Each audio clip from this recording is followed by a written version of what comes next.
Hola, ¿qué tal?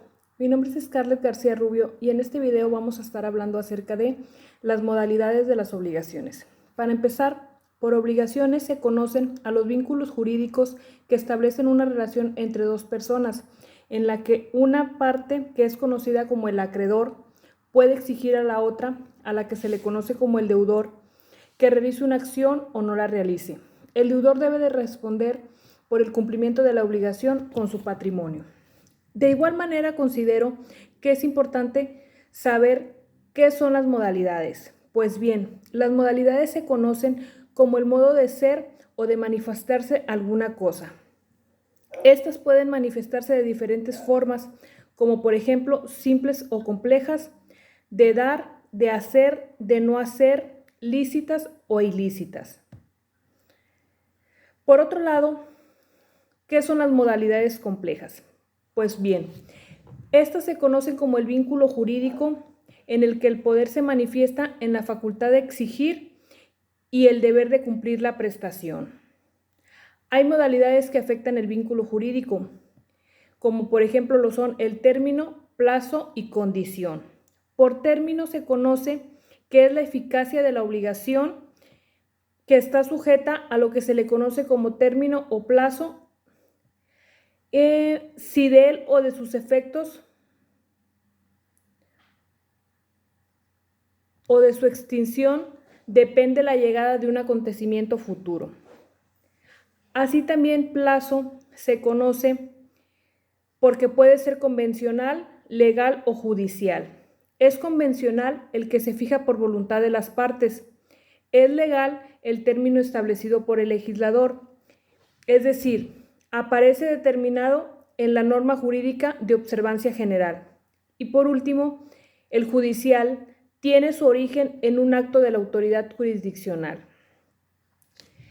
Así también la condición es la eficacia de la obligación. Esta puede ser afectada por la condición, es decir, modalidad parecida al plazo, que consiste en un acontecimiento futuro. En este caso, la condición puede posponer la eficacia de la obligación o diferir su extinción. Por otro lado, también quiero hablarles acerca del modo o carga. Bueno, el modo es la obligación excepcional creada a cargo del adquiriente de un derecho a título gratuito. El modo tiene lugar en los actos de liberalidad, ya sean estos por causa de muerte o por intervivos. Es importante recalcar que las modalidades de las obligaciones son las autolimitaciones, a la voluntad de las partes a las cuales los acreedores se sujetan al inicio o término de los defectos del acto. Por otro lado, también quiero hablarles acerca de la personalidad, capacidad y pruebas en las obligaciones. Pues bien, la personal es la capacidad de una persona para ser titular de derechos y de obligaciones y por lo tanto para ejecutar como sujeto activo o pasivo en las relaciones jurídicas. La personalidad jurídica es el reconocimiento de una persona o entidad y tiene la capacidad de asumir las obligaciones con respecto a sí misma y también a terceros.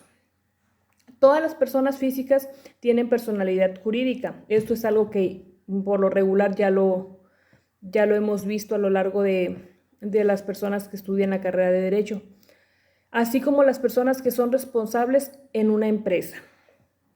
Y la capacidad es la aptitud legal para ser sujeto de derechos y obligaciones. Todas las personas poseemos capacidad jurídica desde el nacimiento, con independencia de nuestra edad, estado civil, salud mental o física.